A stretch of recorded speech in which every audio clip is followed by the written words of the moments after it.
সুপ্রভাত আমার প্রিয় পরিবার, আরও একটা নতুন ব্লগে অনেক স্বাগত জানিয়ে তোমাদের শারীরিক সুস্থতা, সার্বিক মঙ্গল কামনা করে আমি আমার দিনপঞ্জিকার নথিতে আরও একটা দিন নথিভুক্ত করলাম।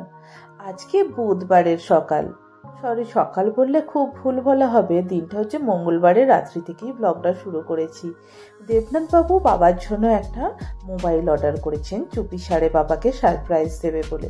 সামনেই রাখি পূর্ণিমা, মেয়ে আসলে তার মোবাইলটা অনেকদিন আগেই খারাপ হয়ে গিয়েছিল, তবুও ওটা চালাচ্ছিল কোনো রকমে, কিন্তু কোনোদিনও বলেনি যে আমার একটা মোবাইল লাগবে। আমরা দেখলাম মোবাইলটার বেহাল অবস্থা হয়ে গেছে, আর সামনেই তো great Indian festival, Amazon, Flipkart এইসবে সেল দিচ্ছে। তো সেই জন্য ভাবলাম রাখি পূর্ণিমাও আসছে, নাতনি দাদুর হাতে রাখি বাঁধবে, কিছু তো একটা উপহার দিতে হবে, তবে বরং এই উপহারটাই দেওয়া যাক, দেখে অনেক খুশি হবে।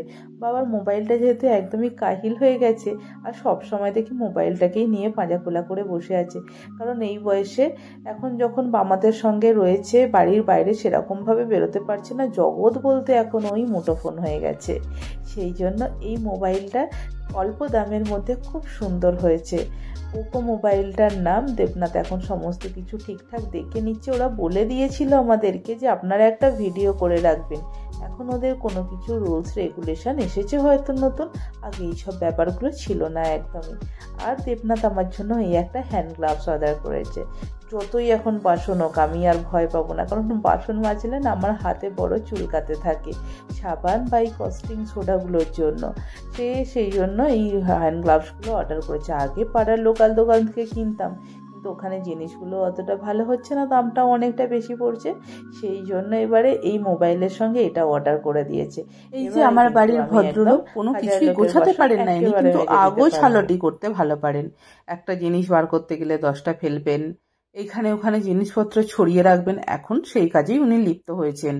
সকালবেলা ঘুম থেকে উঠেছি, মেয়ে বলেছে কালকে রাত্রেই মা আমায় আলু পরোটা বানিয়ে দেবে। মেয়ের ডিম্যান্ড ফেলতে তো পারি না, সেই জন্য রাত্রেবেলাতেই সব রেডি করে রেখেছিলাম, আলুর পুর, আটা মাখা, সমস্ত কিছু। সকালবেলা উঠেই যাতে তাড়াতাড়ি করে পুর ভরে পরোটা বানিয়ে দিতে পারি। এবার তার সঙ্গে মেয়ের মাসি দুজনেই রয়েছে, বোনেরও কলেজ রয়েছে, ওকেও বানিয়ে দেব। বেশ দুটো চারটে পরোটা, তো ওর বড় বড় পরোটা ভরে করতে সময় লাগে, আবার ওদিকে উর্জোর জন্য কিছু রেডি করতে হয়, ফ্রুটস, জল এসবগুলো দিতে হয় খাবার হাতে হাতে, সেই জন্য একটুখানি অসুবিধা হয় বলেই সব রেডি করে রেখেছি। তবে আলুর পরোটা বানানোর জন্য আমি পুর হিসাবে আলুর সঙ্গে দিয়েছি পেঁয়াজ, তার সঙ্গে কাঁচা লঙ্কা, অল্প একটুখানি গরম মশলা। আমার শাশুড়িমা কিন্তু করতেন শুধুমাত্র জিরে আর শুকনো লঙ্কা গুঁড়ো দিয়ে, আমার কিন্তু অতটা ওই মশলাটা ভালো লাগতো না, কারণ আমার এই পেঁয়াজ আলুর পরোটার সঙ্গে বেশি ভালো লাগে। পরোটাগুলো সবাই জন্যই বানাবো, বেশ অনেকটা মেখে রেখেছি, সবাই হিসেব করেই, কারণ রোজ রোজ ব্রেকফাস্ট বানাতে আমাকে খুব সমস্যায় পড়তে হয়, কি বানিয়ে দেব। আর বাবা মা আছে সঙ্গে, একটু কিছু ভালোও করে দিতে ইচ্ছে করে, রোজ রোজ রুটি শুকনো, মুড়ি শুকনো ভালো লাগে না দিতে, ওই জন্য ভাবলাম আজকে আলুর পরোটাই সবাই হয়ে যাক। দেবনাথবাবু অফিসে নিয়ে যাবে, আমরা খাবো, বেশ অনেকগুলো পরোটা হবে। আর আমি আলুর পরোটাগুলো এখন ভাজছি একেবারে গাওয়া ঘিয়ে, কারণ আমার দেশি ঘি একেবারে ঘরের বানানো, সেই জন্য কোনো অসুবিধে নেই খরচ করতে এবং খাওয়াতে, যেটা আবার স্বাস্থ্যসম্মতও বটে, তেলের থেকে অনেক গুণে ভালো দেশি ঘি। সবাই রেডি হয়ে গেছে, মেয়েও রেডি হয়ে গেছে। আজকে যেহেতু বুধবার, ও একদম ওর হাউসের ড্রেস পরেছে, একটা লাল রঙের শার্ট, তার সঙ্গে একটা অ্যাশ কালারের স্কার্ট। এবারে ওকে একটা ব্যানানা দিয়েছি খেতে, এখন ইদানিং ও ব্যানানাটাই বেশি খেয়ে যাচ্ছে, একটুখানি ব্যানানাটা বেশি পেকে গিয়েছিল। আমার মেয়ে আবার পাকা কলা একদম খেতে চায় না, সেই জন্য হাত দিয়ে অল্প অল্প করে সরিয়ে রেখে দিচ্ছে।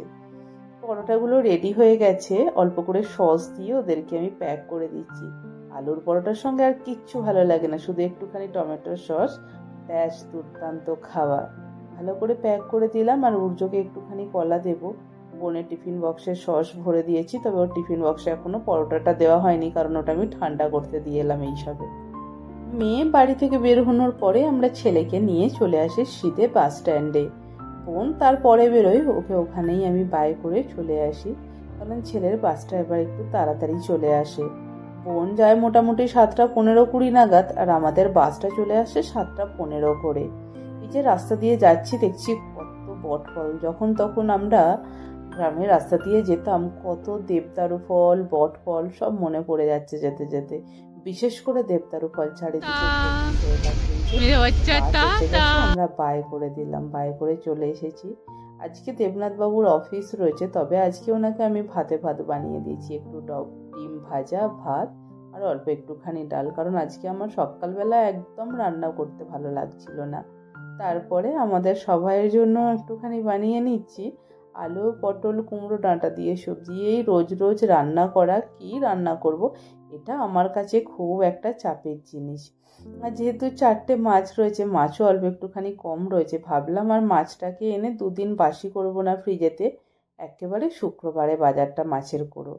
সেই জন্য ডিম দিয়ে বাদবাকিটা আমি চালিয়ে দিলাম। কুমড়ো, পটল, কুমড়ো ভেজে নিয়েছি, সজনা ডাঁটা দিয়ে সবজিটা, এটা কিন্তু আমার মায়ের রেসিপি। খেতে কিন্তু নিরামিষেতে এই ঝাল ঝাল তরকারিটা বেশ লাগে। আমার শ্বশুরবাড়িতে যদিও এই ধরনের উল্টোপাল্টা সবজি দিয়ে রান্নাটা হয় না, কিন্তু আমার বাবার বাড়ি যেহেতু গ্রামের দিকে আর আমার কাকারা সব চাষবাস করতো, সেই জন্য এইসব একটু ঘুরিয়ে ফিরিয়ে খাবার, মানে অনেক কিছু সবজি দিয়ে রান্না করার একটা প্রবণতা রয়েছে।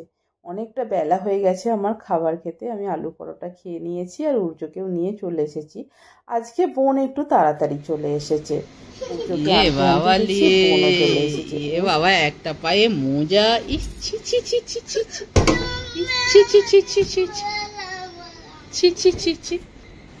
জীবনে এই প্রথমবার কেউ আমার সঙ্গে এতটা বেইমানি করছে, সেটা হচ্ছে আমাদের এই আসমান।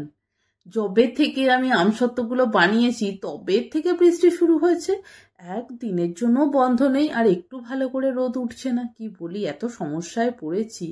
আর সর্ষেগুলো ভিজেও সমস্যা হয়েছে, মানে সর্ষেগুলো আমি ধুয়ে দিয়েছিলাম, একটু নোংরা ছিল বলে। বৃষ্টি অনবরত হয়ে যাচ্ছে, এতদিন বৃষ্টি ছিল না। যবে থেকে আমার আমসত্ত্ব আর সর্ষেতে জল পড়েছে, বৃষ্টির যেন বান ডেকে দিয়েছে একেবারে। করে গাড়ি চালাও দেখি, কত দূর যাবে দাদা? গাড়ি নিয়ে কত দূর যাবেন?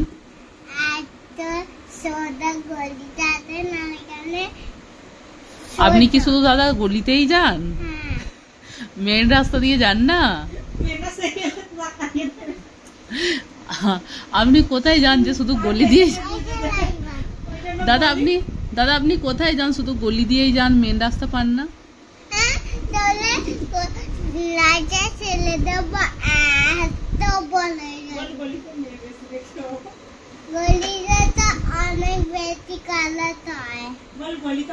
আমাকে কি আপনি নিয়ে যাবেন? ও দাদা, আপনার এই ছোট্ট গাড়িটায় কি আমার বসার জায়গা হবে? এটা আপনার কি গাড়িটার নাম কি জানেন? কি গাড়ি? জিপ গাড়ি। এটা আমাকে নিয়ে যেতে পারবেন দাদা?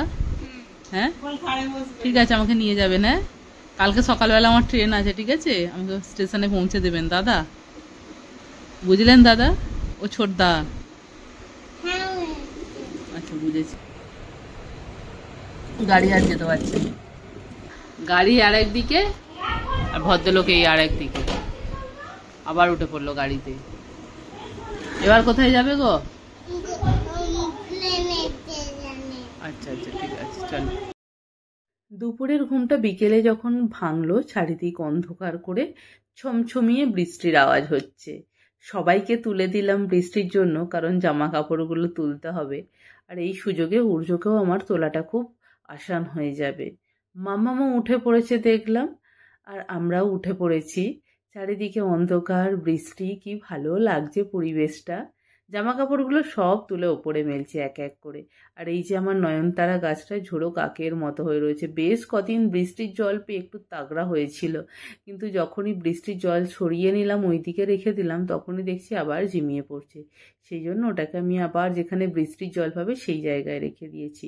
আর আকাশের অবস্থাটা দেখো, এখনো সন্ধে হয়নি, এখানে সন্ধেটা একটু দেরিতেই হয়, কিন্তু এখন যেরকম হয়ে রয়েছে যেন মনে হচ্ছে একদম ভোরের আলো ফুটবে, এরকম একটা আকাশের অবস্থা হয়ে রয়েছে।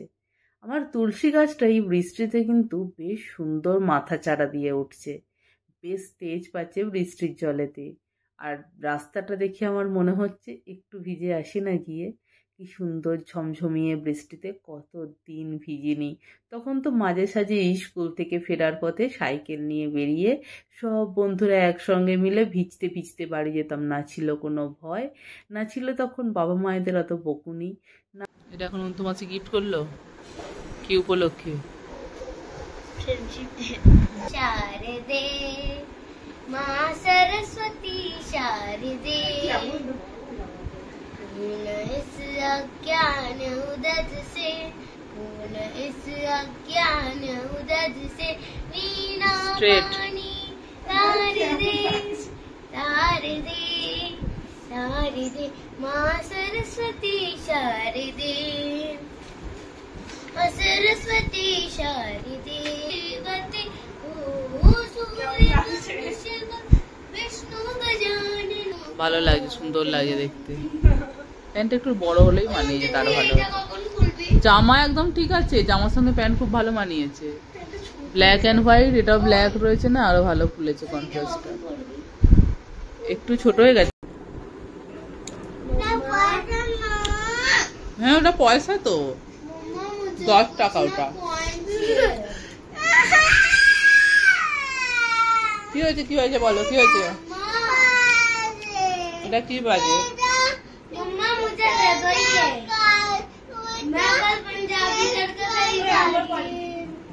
ये लो जी पैसा। हैप्पी? Are you happy? বাচ্চা দারুণ হ্যাপি। কি করবে টাকাটা নিয়ে? কি করবে টাকাটা নিয়ে? টাকাটা নিয়ে কি করবে তুমি? বাবাকে দেব। বাবাকে দেবে? কেন দেবে? বাবা ট্রেন কিনবে বলে? আচ্ছা ঠিক আছে। মেয়ের সামনে ম্যাথ পরীক্ষা, আর এদিকে রান্না বান্নাও তো টুকটাক রয়েছে। সেই জন্য ভাবলাম আজকে রুটি আর সবজি করতে। সকালে সবজিটা একটু কম রয়েছে, সেই জন্য ভাবলাম আজকে আর ভালো লাগছে না অন্য কিছু করতে। চলো আজকে ভাত বসাই, আর তার সঙ্গে বসাই একটুখানি তেলে ভাজা বেসন কালো জিরে দিয়ে আর একটুখানি গোলমরিচ রসুন থেঁতো করে দিয়ে তার মধ্যে গরমা গরম তেলে ভাজা, আর তার সঙ্গে ঘি ডাল ভাত আলু ভাতে তার সঙ্গে অল্প করে লঙ্কা মাখা, জাস্ট একদম জমে যাবে।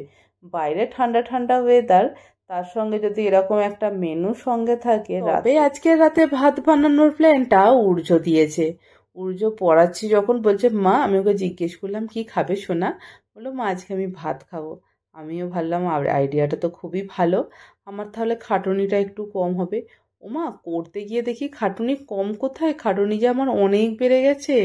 আমি নিজেই করেছি সেটা কথা নাকি আমায় বলেনি করতে, তবুও মানুষ ভাবে এক হয়ে যায় আর এক। তবে হ্যাঁ, খাওয়াটা কিন্তু আজকে জম্পেশ হবে। তেলে ভাজা গরম গরম, তার সঙ্গে গরম গরম ভাত, ভাবতেই তো কীরকম লাগছে। দেবনাথবাবু আজকে অফিস থেকে এগ রোল আর পনির স্যান্ডউইচ এনেছিলেন, সেইগুলো অর্ধেক অর্ধেক বাবা মাকে কেটে দিয়েছি, আর অল্প একটুখানি রাখা আছে, সেটা আমাদের সবাইয়ের জন্য। আমরা তো মাঝে সাঝেই খাই, এই মানুষগুলোর মুখে তো আর সবসময় ভাজাগুলো বেশ হয়েছে, সুন্দর হয়ে ফুলে গেছে। এই যে ভাত ডাল আলু ডিম সেদ্ধ তেলে ভাজা সব কিছু নিয়ে খেতে বসেছি। সবাইয়ের খাওয়া হয়ে গেছে, এখন আমরা খাচ্ছি। খেয়ে দিয়ে অনেক বাসন নিয়ে বসেছি, তবে কোনো ভয় নেই, আমার হাতে হ্যান্ড গ্লাভস আছে।